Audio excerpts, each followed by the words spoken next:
The alarm screamed through the Galactic Union headquarters. Red lights flashed across every screen in the massive station that floated between 3 stars. Council members from dozens of worlds rushed to the emergency chamber. Something terrible was happening. A small alien with blue skin and 4 arms pressed buttons with shaking hands. His name was Tilvik, and he worked in communications. He had never seen a distress call this desperate before. The message played again on the main screen. Everyone in the room went silent. "This is Theta 7 mining colony. We are under attack. The Crimson Scar pirates have taken control. They have hostages. Thousands of us. Please help. They are killing us. Please, anyone, help us."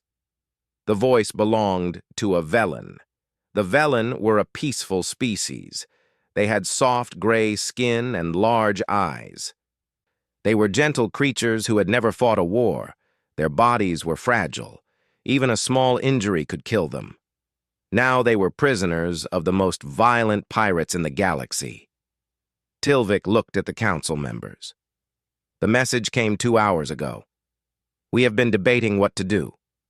An old creature with tentacles spoke slowly. "Our peacekeeping fleet is 3 days away. They are not soldiers. They are negotiators." "The pirates will not negotiate," another council member said. She had scales and spoke with a hiss. "The Crimson Scar takes what they want. They kill who they want." "Then what do we do?" Tilvik asked. "The Velen do not have 3 days. The pirates are demanding payment. If we do not send it, they will start killing more hostages." The room fell silent again. Every species in the Galactic Union had evolved on peaceful worlds. Some had predators, but nothing too dangerous. Most had comfortable climates and plenty of food. They had created a society based on cooperation and trade. Violence was something from their distant past. They had no armies, no soldiers, no one trained to fight. Tilvik spoke quietly. "There is one option. We could ask the humans." Every head in the room turned to look at him. Some looked scared. Others looked disgusted. A few looked hopeful. "The Deathworlders?" the old tentacled being said. "You want to send the Deathworlders?" "They have soldiers," Tilvik said. "Real soldiers. They know how to fight. They could save the Velen."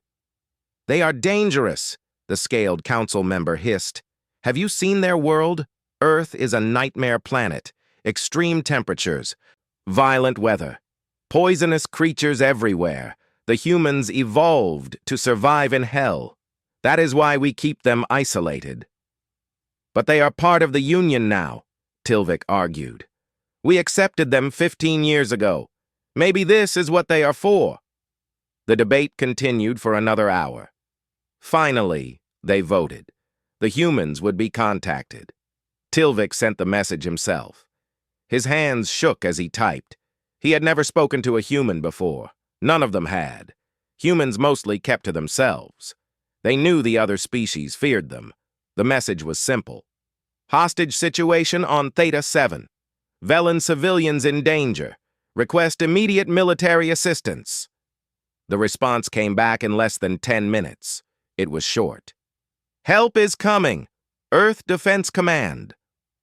On Earth, in a military base hidden inside a mountain, Captain Hyunwoo received his orders. He was a tall man with short black hair and hard eyes. He had fought in 3 wars before humanity joined the Galactic Union. Now he led the Apex Unit, Earth's first deep space response team. He gathered his people in the briefing room. 20 soldiers stood at attention. These were the best Earth had. They had trained for this moment for 5 years. Finally, they would show the galaxy what humans could do. "Listen up," Hyunwoo said. His voice was calm but carried authority. "We have a hostage situation. Mining colony called Theta 7. Pirates have taken control. 3,000 civilians are trapped. The aliens we are saving are called Velen. They are weak, fragile. They cannot fight back. We are their only hope." A young soldier raised his hand. His name was Minho. He was the youngest member of the team. "Sir, how many pirates?" "Intelligence says around 400. They are members of the Crimson Scar, different species, all violent, all experienced raiders." A woman with sharp features spoke next. Lieutenant Ji-won had been a combat medic before joining the Apex unit. "What about the Union's own forces?" 3 days out. These people will be dead by then." Hyun-woo looked at each of his soldiers. "This is what we trained for. The galaxy thinks we are monsters because we come from Earth, because our planet tried to kill us every day, so we learned to kill back. Today we show them what Deathworlders really are. We save lives." The soldiers nodded. They understood. Earth had been hard on humanity. Hurricanes, earthquakes, volcanoes, diseases that killed millions, predators with teeth and claws. Humanity had survived by becoming tougher, stronger, smarter, more aggressive. It made them different from every other species in the galaxy. It made them dangerous, but it also made them survivors, protectors, warriors when warriors were needed. A civilian in the back of the room stood up. Dr. Yoonji was not a soldier. She was a scientist who studied alien biology. "I am coming too," she said. "The Velen will be traumatized. They will need medical care. They will need someone who understands their psychology." Hyun-woo nodded. "Approved. Everyone gear up. We leave in 1 hour." The Apex unit moved quickly. They put on their armor, checked their weapons, said goodbye to their families, just in case. Within the hour, they were boarding the UES Indomitable, Earth's fastest military ship. As the ship launched from Earth, Hyun-woo stood on the bridge. He watched his home planet disappear behind them. Earth looked beautiful from space. Blue oceans, green continents, white clouds. It looked peaceful, but he knew the truth. Earth had made humanity strong by trying to kill them. Now that strength would save others. The jump to Theta 7 would take 18 hours. Hyun-woo used the time to study everything about the Velen. He learned they could not handle stress. Their hearts would stop if they were too afraid. He learned the pirates had already killed some hostages to make their point. He learned that if the Apex unit failed, every Velen on that colony would die. No pressure, he thought. Ji-won sat next to him. "Are you scared?" she asked. "Terrified," he admitted. "Not of the fight, of failing. This is our chance to prove we belong in the Union. If we mess this up, humanity stays isolated forever." "We will not mess up," Ji-won said firmly. "We are humans. We have survived worse than pirates." Hyun-woo smiled. She was right. Humanity had faced extinction a dozen times on Earth. They had survived ice ages, plagues, wars. They were still here, still standing, still fighting. The galaxy was about to learn what that meant. When the Indomitable dropped out of jump space near Theta 7, they immediately saw the pirate ships surrounding the colony, ugly vessels covered in weapons. The colony itself looked peaceful, beautiful architecture made of white stone and glass. The Velen had built something lovely. Now it was a prison. Hyun-woo opened a communication channel. "This is Captain Hyun-woo of Earth Defense Command. We are here to resolve the hostage situation. Surrender the hostages and leave the system. This is your only warning." The response came from the pirate commander. His voice was deep and cruel. "I am Vorn of the Crimson Scar. You are humans? The Deathworlders. I have heard stories. You do not scare me. Leave now, or I kill 10 hostages." Hyun-woo's jaw tightened. "You have 12 hours to release the hostages. After that, we are coming in." Vorn laughed. "Then watch what happens to those who threaten me." The screen showed 3 Velen civilians being dragged in front of a camera. They were crying, begging. Then pirates shot them. The transmission ended. The bridge of the Indomitable went silent. Minho looked sick. Ji-won's hands became fists. Dr. Yoonji had tears in her eyes. Hyun-woo stood up. His face showed no emotion, but his eyes were cold as space. Change of plans. We go in 6 hours. Get ready. These pirates just made their last mistake. The Apex unit prepared for war. The galaxy was about to see what humans were capable of. The pirates thought they knew violence. They were about to learn they knew nothing at all. The Indomitable floated in the darkness near Theta 7. Inside, the Apex unit made final preparations. Each soldier checked their gear 3 times. Weapons loaded, armor sealed, communications tested. They worked in silence. There was nothing left to say. Captain Hyun-woo studied the holographic map of the mining colony. The facility was built into a large asteroid. It had dozens of tunnels and chambers. The pirates had positioned themselves cleverly. They controlled all the major passages. The hostages were gathered in the central dome, the largest area in the colony. They have fortified every entrance, Hyun-woo said to his command team. Ji-won and Min-ho stood beside him. Dr. Yoonji watched from a seat nearby. They expect us to come through the main docking bay, so we will not. Where then? Min-ho asked. He was eager. Young soldiers always were. Hyun-woo had been the same once. Here, and here, and here. Hyun-woo pointed to 3 small maintenance airlocks on different sides of the asteroid. We split into 3 teams. We hit them from directions they do not expect. We move fast. We do not stop. We get to the hostages before they can react. What if they start killing hostages when we breach? Ji-won asked. It was the question everyone was thinking. Then we move faster, Hyun-woo said coldly. The moment we enter that colony, we do not stop until every pirate is down or surrendered.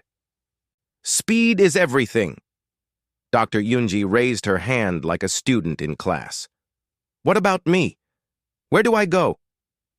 You stay on the ship until we secure a safe zone. Then you come in and help the Velen. They will be terrified. Not just of the pirates, of us too. Yoonji nodded. She understood. The Velen had never seen violence like what was about to happen. Even their rescuers would seem like monsters to them. Hyun-woo divided his 20 soldiers into 3 teams. He would lead one team. Ji-won would lead another. A veteran soldier named Tai-yang would lead the third. Each team had a specific route through the colony. They would converge on the central dome from 3 directions. Remember, Hyun-woo said before they left, we are not just fighting pirates today. We are representing Earth. The entire galaxy is watching. Show them what humans can do. Show them we are more than Deathworlders. We are protectors. The soldiers saluted. Then they moved to the drop ships. On Theta 7, Vorn was feeling confident. The pirate commander was a massive creature with thick skin and 4 arms. His species, the Draxian, were among the largest in the galaxy. He stood in the control room, watching his screens. Any sign of the human ship? He asked his second in command. Still there. Just floating. They have made no move since your last transmission. Vorn laughed. His laugh sounded like rocks grinding together. They are scared. Good. They should be. I have killed hundreds of beings. These humans are no different. His second in command was not so sure. I have heard stories about Deathworlders. They say humans are dangerous. Stories, Vorn spat. Just stories. Look at our position. We have weapons at every entrance. We have hostages. If they attack, we kill the hostages. Simple. They will not risk it. They will negotiate. Then we will take their payment and leave. But Vorn was wrong. The humans were not negotiating. They were moving. 3 small dropships launched from the Indomitable. They did not approach the main docking bay. Instead, they flew to different points on the asteroid. They moved dark and silent. The pirate sensors barely detected them. Hyun-woo's team reached their maintenance airlock first. It was a small hatch used by colony workers. 2 pirates were supposed to be guarding it. They were not paying attention. They did not believe anyone would attack. The airlock opened silently. Hyun-woo entered first. His weapon came up smoothly, 2 quiet shots.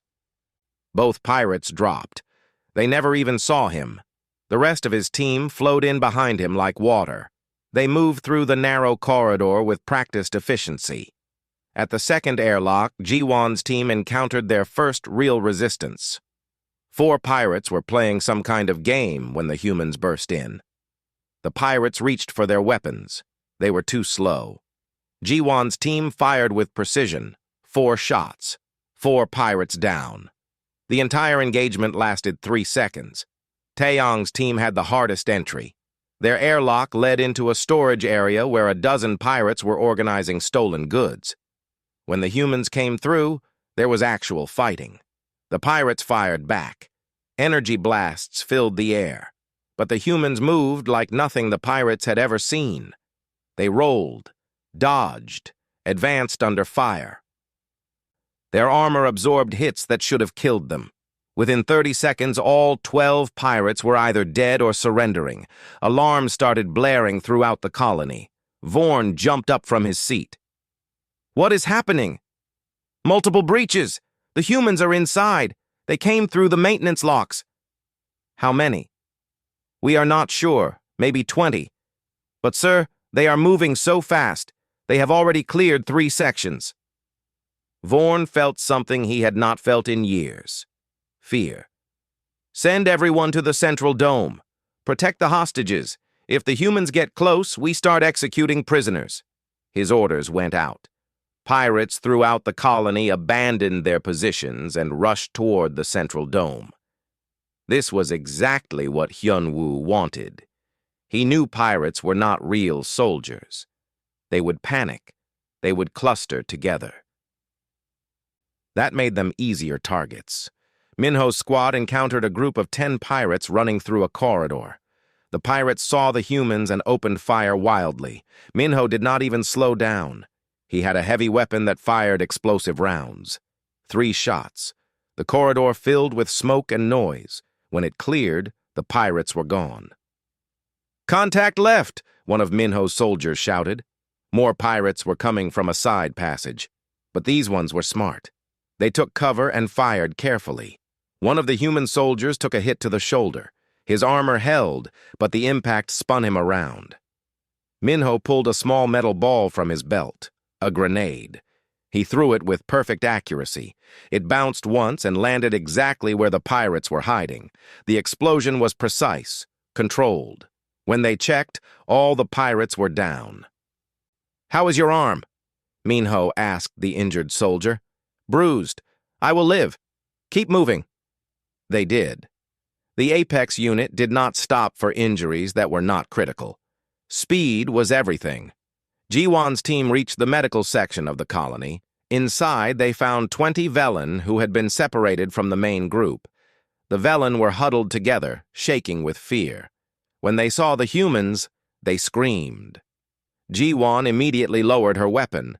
"We are here to help. From Earth. We are rescuing you." But the Velen only screamed louder. They could not help it. Humans terrified them on an instinctive level. The Velen had evolved on a world with no predators. Humans looked like predators, moved like predators. Everything about humans triggered fear responses in Velen biology. Ji-won understood. She had read Dr. Yoonji's briefing. "Stay here," she told the Velen. "Lock this door behind us. Do not come out until someone says the colony is secure." She left 2 soldiers to guard the medical section. Then her team continued toward the central dome. Behind them, the Velen slowly stopped screaming. They were still terrified, but they were alive. The humans had not hurt them. Maybe the stories were true. Maybe Deathworlders could be protectors. The 3 human teams converged on the central dome. Vorn had gathered his remaining forces there, about 50 pirates with heavy weapons. They had the 3,000 Velen hostages on their knees in the center of the dome. Weapons pointed at them. Hyun-woo's team reached the main entrance first. He could see through the transparent walls of the dome. Could see the hostages. Could see the pirates standing over them. One wrong move, and hundreds would die. He opened a communication channel.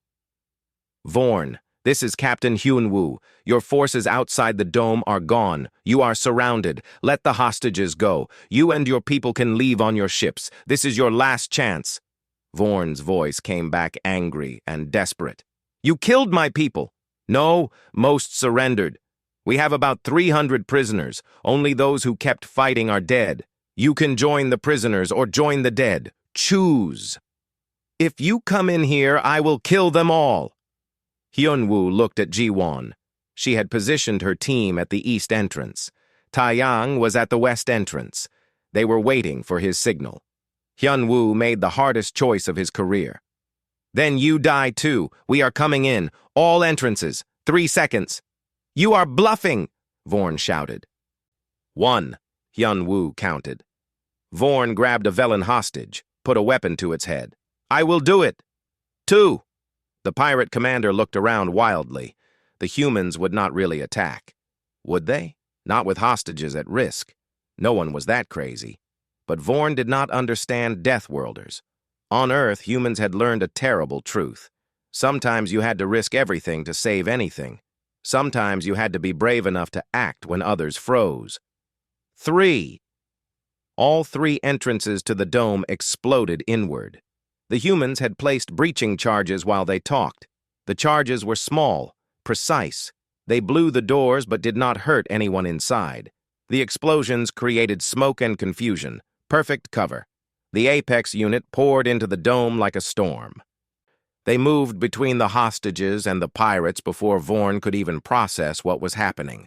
The pirates tried to fire, but the humans were too close to the hostages. Any shot might hit a civilian. The humans had no such problem. Every shot they fired was carefully aimed, precise, professional. Hyunwoo saw Vorn raise his weapon toward a hostage. The captain crossed the distance in a dead run. He hit Vorn like a freight vehicle. The massive Draxian outweighed Hyunwoo by 200 pounds. It did not matter. Humans had evolved to hunt animals stronger than them. Hyunwoo used leverage, speed, technique. He twisted Vorn's arm until the weapon fell. Then he put the pirate commander on the ground. Around the dome, the other pirates were surrendering. They dropped their weapons, raised their hands. They had never seen anything like the humans, had never imagined soldiers could move that fast, fight that hard, win that completely. The battle for Theta 7 was over. It had lasted 47 minutes from the first breach to Vorn's capture. Not a single hostage had died during the human assault. 3,000 Velen were free. But when the Velen looked at their rescuers, they did not cheer. They just stared with wide, terrified eyes. The humans had saved them, but the humans were still frightening, still Deathworlders, still apex predators from a nightmare planet. Hyunwoo understood. He ordered his soldiers to back away from the hostages, give them space. Ji-won, bring Dr. Yoonji in. These people need help. The galaxy had asked for help. Earth had answered. Now they would see if the galaxy could accept what help from humans really meant. Dr. Yoonji walked through the corridors of Theta 7 with careful steps. Behind her, 2 human soldiers followed at a respectful distance. The colony was secure now. Pirates sat in restraints, guarded by armed humans. The fighting was over. But the real work was just beginning. She entered the central dome and immediately understood the problem. 3,000 Velen sat huddled together. They were free from the pirates, but they were not celebrating. They were trembling. Some were crying. Others stared at nothing with blank expressions. Trauma, shock, terror. Captain Hyunwoo met her at the entrance. His armor was scorched in several places. Doctor, thank you for coming. How are they?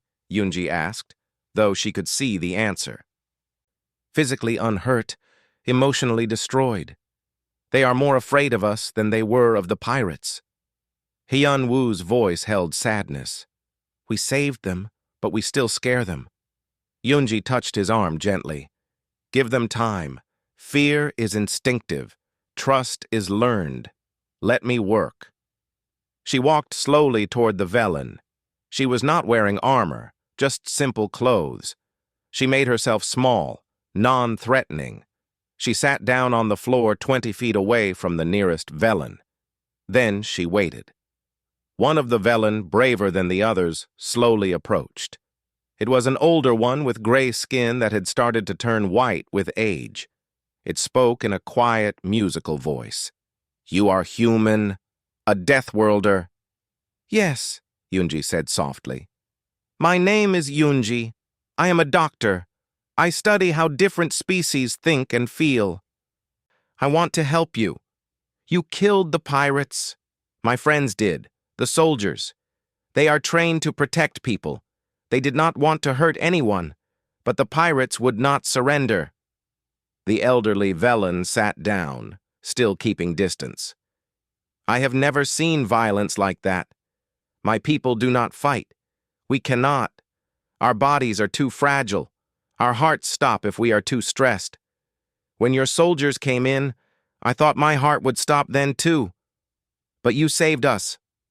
"We did," Yunji confirmed. "Earth sent its best soldiers to help you. They are frightening, I know. But they are good people. Humans are capable of violence, yes. But we are also capable of great kindness. We evolved on a dangerous world, so we learned to protect each other. Now we want to protect others too." More Velen began to gather around, listening, still scared, but curious. One younger Velen asked, "Is your world really as terrible as the stories say?" Yunji smiled sadly. "Yes, Earth has extreme weather. Hurricanes that destroy cities, earthquakes that crack the ground, volcanoes that pour fire. We have diseases that can kill millions. We have animals with teeth and claws that evolved to hunt us. The ocean has creatures that can swallow you whole. Even our plants can be poisonous. Earth tried to kill humanity every single day for millions of years." "Then how did you survive?" the elderly Velen asked. "We became stronger, smarter. We learned to work together. We built tools. We created medicine. We tamed fire. We built shelters. We turned our world from an enemy into a home. It made us tough, but it also made us determined. Humans do not give up, ever. That is why we came here. That is why we fought for you." The Velen were silent, processing this. Finally, the elderly one spoke again. "Thank you. We owe you our lives, even if you frighten us." "You do not owe us anything," Yunji said. "Helping others is what good people do, human, Velen, or any species. We just happen to be good at the fighting part." Across the colony, Jiwon was treating the injured. A few pirates had injuries from the battle. She treated them with the same care she gave everyone else. One pirate, a small creature with green skin, looked at her with confusion. "Why do you help me? I am your enemy." Jiwon wrapped the pirate's wounded arm carefully. "The fighting is over. You surrendered. Now you are a prisoner, not an enemy. Prisoners have rights. One of those rights is medical care. Where I come from, prisoners are left to die." "That is not how humans do things," Jiwon said firmly. "We fight hard, but when the fighting stops, we try to be better. That is what separates good soldiers from bad ones." The pirate was quiet for a moment. Then it said, "I never believed the stories about Earth. I thought they were exaggerated. They are not, are they?" "No," Jiwon admitted. "Earth is exactly as terrible as the stories say. But that is not the whole truth. Earth is also beautiful. We have mountains that touch the sky, oceans that stretch forever, forests full of life, sunsets that make you cry. Yes, our planet tried to kill us, but it also gave us everything. It made us who we are. We learned to survive there. Now we use those skills to survive anywhere." News of Theta 7 spread through the Galactic Union faster than light. Within hours, every species knew what had happened. The humans had done the impossible. They had defeated 400 pirates in less than an hour. They had saved 3,000 hostages without losing a single one. They had shown mercy to those who surrendered and justice to those who did not. Back on Earth, people celebrated. Humanity had proven itself. They were not just dangerous Deathworlders. They were heroes, protectors. The galaxy would have to accept them now. But in the Galactic Council chambers, the mood was more complicated. Tilvik watched the battle footage for the 10th time. The small blue alien felt emotions he could not name. Gratitude. Yes. The humans had saved the Velen, but also fear. The way the humans moved, the way they fought. It was like watching predators hunt prey, efficient, ruthless, perfect. The old, tentacled council member spoke to the chamber. We asked for help. They gave it. Now we must decide what this means. Are the humans our protectors, or are they something we should fear? Both, said a council member from the Olonian collective. The Olonians were an old species, wise. They had seen many things. The humans are dangerous. This is true. But danger can be directed. A knife can kill or it can save a life in surgery. The humans chose to save. That is what matters. The scaled council member hissed her disagreement. You are naive. Today they saved the Velen. Tomorrow they might decide to take what they want. Deathworlders cannot be trusted with power. They already have power, Tilvik said quietly. Did you watch the footage? One human soldier was worth 10 of our own peacekeepers. They have been holding back. Staying isolated, but they have the strength to take anything they want, and yet they wait for permission. They ask before they act. That is not the behavior of conquerors. The debate continued for hours. The galaxy was divided. Some species wanted the humans as allies. Others wanted them kept away. A few wanted to study them, learn their secrets. Maybe other species could become strong like them. But one thing was clear. Everything had changed. Before Theta 7, humans were a curiosity. A strange species from a strange world. After Theta 7, humans were something else. Something the galaxy needed but did not fully understand. On the Indomitable, Captain Hyun-woo watched Earth grow larger on the view screen. They were going home. The mission was complete. His soldiers were tired but proud. They had done their duty. Represented their world well. Saved lives. Minho came to stand beside him. The young soldier had a bandage on his leg where he had taken a glancing hit. Sir, do you think they will accept us now? The other species? Hyun-woo considered the question carefully. Some will. Some will not. Fear is a hard thing to overcome. We are different from them, Minho. We come from a world that taught us hard lessons, that will always make us seem dangerous. But we are not dangerous, not to innocent people. We are dangerous, Hyun-woo corrected gently. Very dangerous. But we choose when and how to use that danger. That is what makes us civilized. The pirates were dangerous too, but they had no control.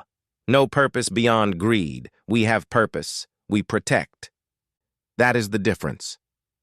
I just wish they could see us the way we see ourselves, Minho said. They will. Eventually. Today we showed them what we can do. Tomorrow we show them who we are. It takes time. But humans are patient when we need to be. Dr. Yunji joined them on the bridge. She looked exhausted but satisfied. The Velen are going to be okay. It will take time for them to heal emotionally, but they will survive. I left them with treatment plans and counseling guides. Did they say anything before we left? Hyun-woo asked. Their leader, Silth, gave me a message for you. He said to tell you that the Velen will never forget what Earth did for them. They will speak for humanity in the council. They will tell everyone that Deathworlders can be trusted. Hyun-woo felt a weight lift from his shoulders. That is good. That is very good. But the feeling did not last long. An urgent message came through from Earth Defense Command. The captain read it, and his expression went dark. We have a new situation. A priority alert from the Union frontier. What is it? Jiwan asked. Something called the Vrex, a swarm species. They have crossed into Union space. They have already destroyed 2 colonies. Complete extinction of both populations. The bridge went silent. Minho spoke first. How many? Unknown. Millions, maybe. They operate as a hive mind. They consume everything. Organic matter. Resources. They leave nothing behind. What does the Union want us to do? Yeonji asked, though she already knew the answer. Hyunwoo looked at his crew, his soldiers, his friends. They were tired. They deserved rest. But the galaxy needed them again. Earth is mobilizing, not just the Apex unit, 5 battle groups, 10,000 soldiers. We are going to the frontier. We are going to stop this thing. Can we stop it? Minho asked. If there are millions of them? I do not know, Hyunwoo admitted, but we are going to try. That is what humans do. When everyone else runs, we stand. When everyone else surrenders, we fight. When everyone else says it is impossible, we prove them wrong. The Indomitable changed course. Not toward Earth, toward the frontier, toward the Vrex, toward the greatest battle humanity had ever faced. The galaxy had seen what Deathworlders could do against pirates. Now they would see what humans could do against extinction itself. Hyunwoo looked at his reflection in the view screen. He saw a soldier, a protector, a human from Earth. A Deathworlder who chose to save instead of destroy. He hoped it would be enough. For the Velen, for the Union, for everyone who could not fight for themselves. Behind him, his crew prepared for war. They checked their weapons again, said prayers in different languages, thought about home. They were scared. Of course they were. Fear was natural, but so was courage. And humans had both in abundance. The Vrex were coming, but so were the Deathworlders. The galaxy was about to learn what that really meant.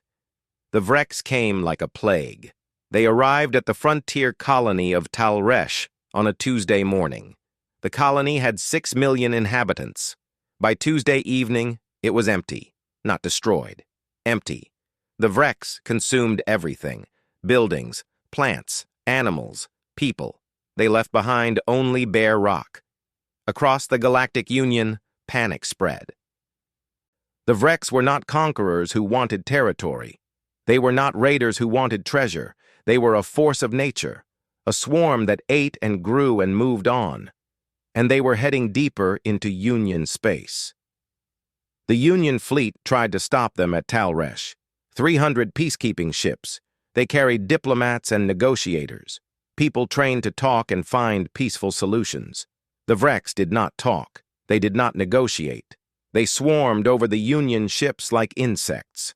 Within an hour, 200 ships were destroyed. The rest retreated. They had saved no one. In the Galactic Council chambers, the situation was desperate. Tilvik stood before the council with his 4 arms trembling. Another colony is reporting Vrex ships in their system. Kellen 4, population 8 million. They are evacuating, but they do not have enough transport ships. Most will be left behind. How long until the Vrex reach them? The old tentacled council member asked. 36 hours. Maybe less. And our fleet? Still regrouping. They are not soldiers. They do not know how to fight. We sent them against the Vrex, and they were slaughtered. The chamber erupted in desperate voices. Every species had a different idea. Some wanted to abandon the frontier and create a defensive line deeper in Union space. Others wanted to try to communicate with the Vrex, find some way to reason with them. A few suggested surrender, giving the Vrex what they wanted in exchange for peace. The Olonian collective representative raised a tentacle for silence. The Vrex do not want peace. They want consumption. We can give them nothing because they will take everything. We need warriors. We need soldiers. We need the humans. The humans are already coming, Tilvik said. Earth responded before we even asked. They are sending 10,000 soldiers, 5 battle groups, their entire deep space military. 10,000 against millions? the scaled council member said with disgust. What can they possibly do? More than we can, the Olonian said simply. The humans know how to fight. Their entire evolution was a war against their own planet. They have weapons we do not understand, tactics we have never considered, and they have something else, something we lost long ago. What is that? Tilvik asked. The willingness to sacrifice, to stand in front of death and say no. We have lived in peace for so long that we have forgotten how to defend that peace. The humans have not forgotten. They never will. It is in their blood. The debate continued, but everyone knew the truth. The Galactic Union had no choice. They needed the Deathworlders. The human fleet assembled at the Caldris system.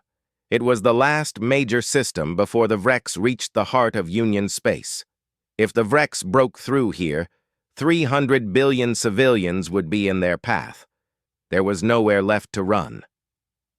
Captain Hyun-woo stood in the strategy room of the Indomitable. Around him were the commanders of the 5 battle groups, admirals and generals, the best military minds Earth had. They studied the holographic display showing the Vrex approach.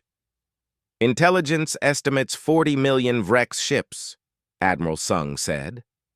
She was an older woman with gray hair and cold eyes. Our fleet has 400 ships. We are outnumbered 100,000 to 1. The room was silent. The numbers were impossible, even for humans. What about the Union fleet? Someone asked. They will help with the evacuation. They are bringing civilian transports to get as many people out as possible. But they cannot fight. We saw what happened at Talresh. They are not trained for this. Hyun-woo studied the map. Then we hold the line here. At Caldris, we give the civilians time to escape. For how long? Admiral Sung asked. As long as we can. A younger officer spoke up nervously. Sir, the analysts give us a 12% chance of holding for more than 6 hours. The Vrex will overwhelm us. Then we make that 12% count, Hyun-woo said firmly. We are human. We have faced worse odds. Our ancestors fought predators with nothing but rocks and sharp sticks. They survived ice ages, plagues, wars. We carry that strength in our genes. The Vrex are just another challenge, another test. We will pass it. Admiral Sung smiled without humor, spoken like a true Deathworlder. All right, people, let us plan how 10,000 humans are going to stop 40 million monsters. They worked through the night. The strategy was simple because it had to be. The human fleet would form a defensive sphere around Caldris. They would position themselves between the Vrex and the evacuation routes. When the Vrex came, the humans would meet them head-on. No retreat, no surrender. Just hold the line until every civilian was safe. In the medical bay, Dr. Yoonji prepared for the casualties that were coming. She had requested volunteers from the Union. Dozens of alien doctors and nurses had arrived. They wanted to help. They knew the humans were about to sacrifice themselves for the greater good. The least they could do was be there to treat the survivors. If there were any survivors. Jiwon found Yoonji working late. The doctor was organizing medical supplies with mechanical efficiency.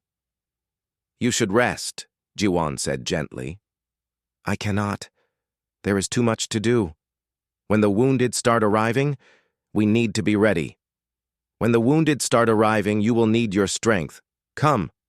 Rest for a few hours. Yoonji finally stopped working. She looked at Jiwon with tired eyes. Are we going to die here? Jiwon considered lying, giving false hope. But Yoonji deserved the truth. Probably. The numbers are bad, very bad. But we might take enough of them with us to give the Union time to prepare a real defense. That is worth dying for. Is it? Yoonji asked. Is dying for people who fear us worth it? Yes, Jiwon said without hesitation. They fear us because they do not understand us. But maybe after this they will. Maybe they will see that humans are not monsters. We are just people trying to do the right thing. even if the right thing is hard, even if it costs everything. Across the fleet, similar conversations were happening. Soldiers wrote letters home, said goodbye to families through video calls, made peace with their gods. They were scared, every single one of them. But they were also ready. This was what they had trained for. This was why Earth had soldiers when other worlds did not. Minho sat in the hangar bay, cleaning his weapon for the 10th time. An older soldier named Borum sat down next to him. Borum had fought in the last war on Earth before humanity joined the Union. He had seen death before. "First time facing extinction?" Borum asked. "Yes," Minho admitted. "I am trying not to think about it." "Good. Do not think about the big picture. Think about your squad.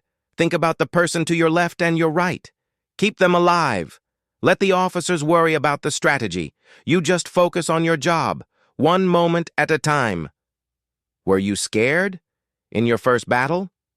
"Terrified," Borum said with a laugh. "Threw up twice before we even deployed. But then the fighting started and the fear went away.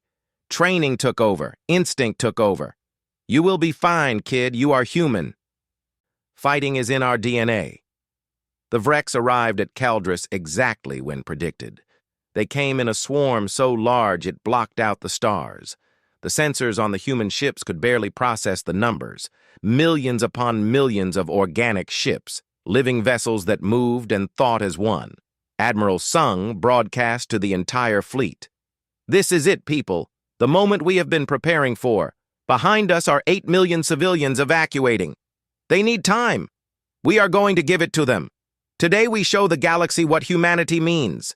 Today we prove that Deathworlders are not monsters. We are heroes. All ships advance. For Earth, for humanity, for everyone who cannot fight for themselves." The human fleet moved forward. 400 ships against an endless swarm. It should have been suicide. It probably was. But the humans did not hesitate. They advanced with weapons hot and engines burning. They sang their war songs. They shouted their battle cries. They were scared, yes, but they were also alive. And humans had never been more dangerous than when they were alive and scared and angry all at once. The first Vrex ships entered weapon range. The human fleet opened fire. Space lit up with energy beams and missiles and explosions. The Vrex swarm shuddered. Thousands of their ships died in the first volley. But thousands more took their place. The swarm kept coming. On the Indomitable, Hyunwoo watched the battle unfold. The tactical display showed human ships surrounded on all sides. They were taking damage. Some were already gone. But they were also inflicting casualties. For every human ship lost, hundreds of Vrex died. It was not enough. It would never be enough. But it was something. "Sir, the evacuation ships report they have 50% of the civilians loaded," the communications officer reported. "Then we hold for another 6 hours minimum," Hyunwoo said. "All ships, tighten the formation. Do not let them break through." The battle raged. Human ships exploded, burned, died. But they did not retreat. They stayed in formation, protecting the evacuation, buying time with their lives. The Vrex kept coming, an endless tide of death. But they were learning something. They were learning that humans did not surrender, did not break, did not run. Humans stood and fought until there was nothing left to fight with, and then they fought with whatever remained. In the medical bay, the wounded started arriving. Yoonji worked without stopping. She treated burns, broken bones, radiation poisoning. She saved who she could and mourned who she could not. The alien doctors worked beside her with newfound respect. They had always known humans were tough. Now they understood that humans were also brave. Incredibly, impossibly brave. Jiwon commanded a squad defending one of the evacuation routes. A group of Vrex ships broke through the line and headed for the civilian transports. Jiwon's ship intercepted them. Outnumbered 10-1, she broadcast to her crew. "We hold here. No matter what, those transports are not dying today." Her ship fought like a cornered animal, desperate, vicious, effective. They destroyed 5 Rex ships before taking critical damage, engines failing, weapons offline, life support compromised. Ji-Wan gave the order to abandon ship. Her crew escaped in pods, but Ji-Wan stayed behind. Someone had to pilot the dying ship. Someone had to make sure it did not drift into the evacuation route. She aimed her ship at the remaining Vrex vessels, pushed the engines to overload, and rammed them at full speed.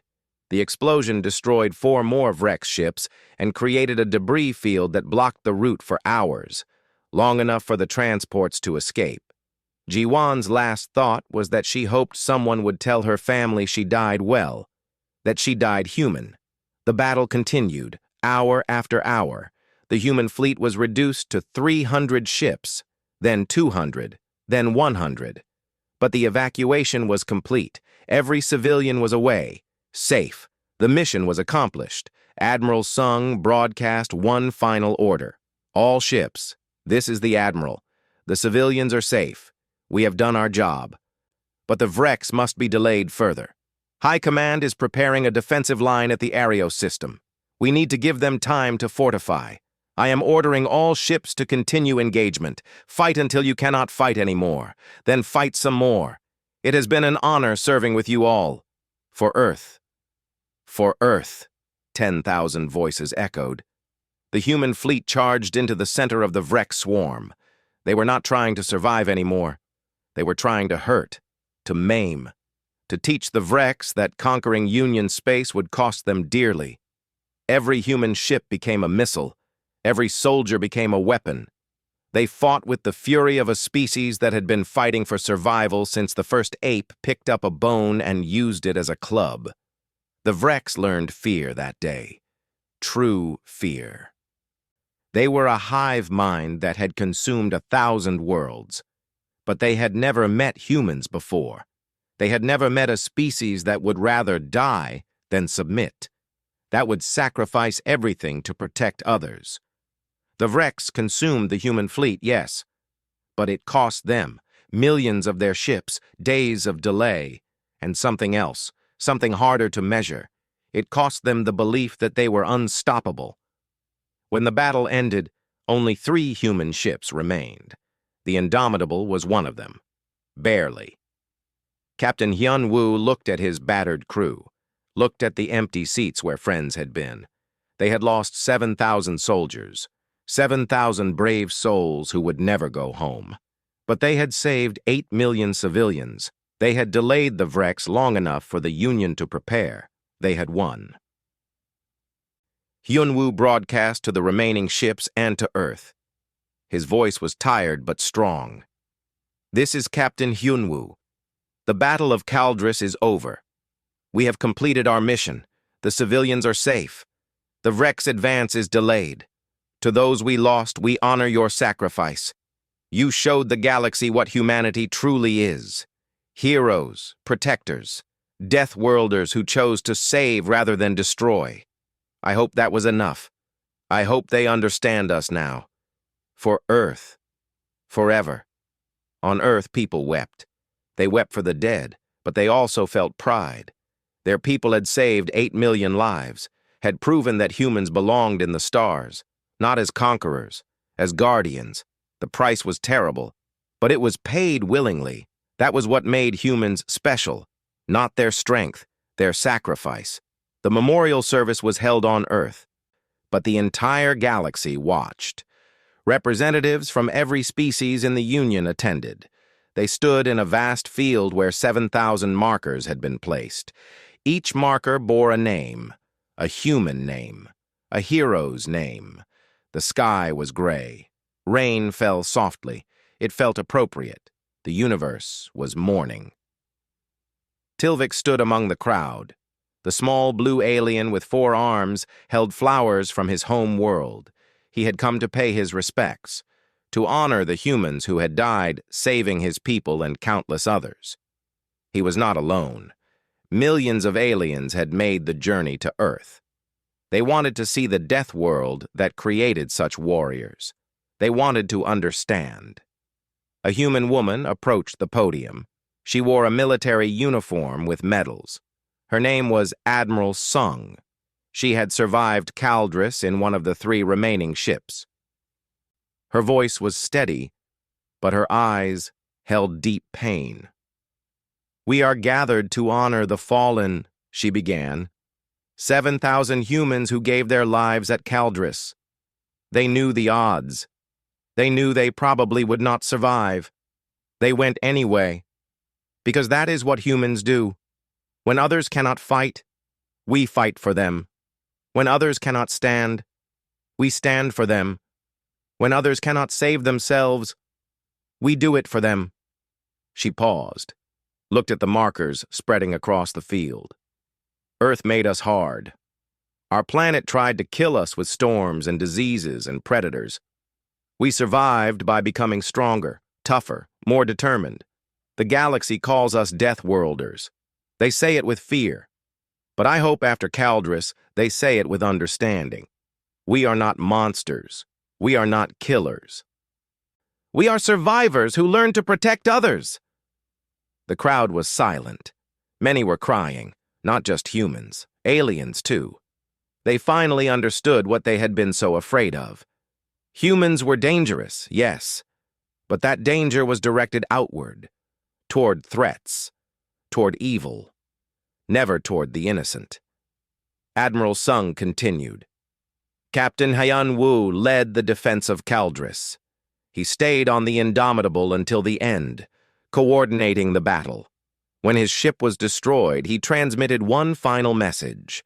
He said, "Tell them we did it willingly. Tell them we would do it again. Tell them this is what Deathworlders are for." That message is for all of you, for the Union, for the galaxy. We are here to protect you. That is our purpose. That is our choice. She stepped back. Other speakers came forward. Generals, politicians, scientists. Each told stories of the fallen, of their bravery, their sacrifice, their humanity. Then an unexpected figure approached the podium. Sylph, the leader of the Velen from Theta 7. The small, fragile alien moved slowly. When he spoke, his musical voice was amplified for all to hear. "I am Sylph. I represent the Velen people. We were the first species saved by human soldiers. When they came to Theta 7, we were terrified. Humans looked like predators to us, like monsters from our nightmares. We could not help our fear. It was biological, instinctive." He paused. His large eyes glistened with tears. "But they saved us anyway, even though we were afraid of them, even though we could not thank them properly. They asked for nothing in return. They just wanted to help. Later at Caldris, humans died protecting my people again. And the Olonians, and the Draxians, and dozens of other species, they died for people who feared them, who did not fully trust them. That is the greatest kindness I have ever witnessed." Sylph looked directly at the camera broadcasting to the galaxy. "I speak now to all species. Humans are not monsters. They are the bravest beings I have ever met. Yes, they are dangerous. Yes, they come from a terrible world. But they choose to use their strength for good. They choose to protect instead of conquer. They choose to sacrifice instead of take. The galaxy needs humans. I know that now. We all should." The crowd erupted in applause. It started with the aliens and spread to the humans. People were standing, cheering, crying. The fear was still there. Instinct did not disappear overnight, but understanding was growing. Trust was being built. After the ceremony, Tilvik walked through the memorial field. He stopped at one marker. It bore the name of Lieutenant Jiwan. He placed his flowers there gently. He had never met her, but he had read her story. How she died ramming her ship into Vrex vessels to protect civilian transports. How her last act saved thousands. "Thank you," he whispered. "Thank you for being brave. Thank you for being human." A voice behind him said, "She would have appreciated that." Tilvik turned. A young human soldier stood there. He was injured. Bandages covered one arm. His name tag said Minho. Did you know her? Tilvik asked. Yes. She was my commanding officer. She trained me, taught me what it meant to be a soldier, not just to fight, but to protect. She said anyone could destroy. It takes real strength to save. I am sorry for your loss. Minho nodded. I am sorry too, but I am also proud. She died the way she lived, protecting others. That is a good death for a human, the best death. They stood together in silence, a human and an alien, mourning the same loss, building the same bridge. In the Galactic Council chambers, everything had changed. The debate was over. The question had been answered. The Council voted unanimously to create the Combined Defense Initiative. It would be a military force designed to protect the Union from external threats, and humans would form its backbone. The Alonian representative explained the decision. We have lived in peace for 1,000 years. That peace was built on the absence of threats. But now we face the Vrex, and there will be other threats in the future. We need warriors, we need soldiers, we need humans, not as conquerors, as protectors, as the shield that guards the realm. Earth accepted the responsibility, not with arrogance, with humility. They knew what this meant. Humans would be the ones sent into danger, the ones asked to sacrifice, the ones who faced death so others could live in peace. It was a heavy burden. But humans had been carrying heavy burdens since the first one crawled out of Earth's oceans. A new base was established, the Nexus. It floated in neutral space between Union worlds. 10,000 humans were stationed there permanently. With the authority to deploy anywhere in Union space within hours, they trained constantly, prepared for any threat, waited for the call that would inevitably come. Captain Borum commanded the Nexus. He was older now, scarred from Caldris, but still strong, still determined. He addressed the new recruits in their first assembly. Welcome to the Nexus. You are here because Earth needs its best, because the Union needs its protectors. You will train harder than you have ever trained. You will be pushed to your limits and beyond. You will learn to fight in every environment, against every enemy. You will become the finest soldiers humanity has ever produced. He paused, looked at each young face. But remember this, we are not here to wage war. We are here to prevent it. We do not fight because we love violence. We fight because we love peace. We stand between the innocent and the darkness. That is our purpose. That is our honor. That is what makes us human. The recruits understood. They had all volunteered. They had all seen the memorial field. They knew the cost.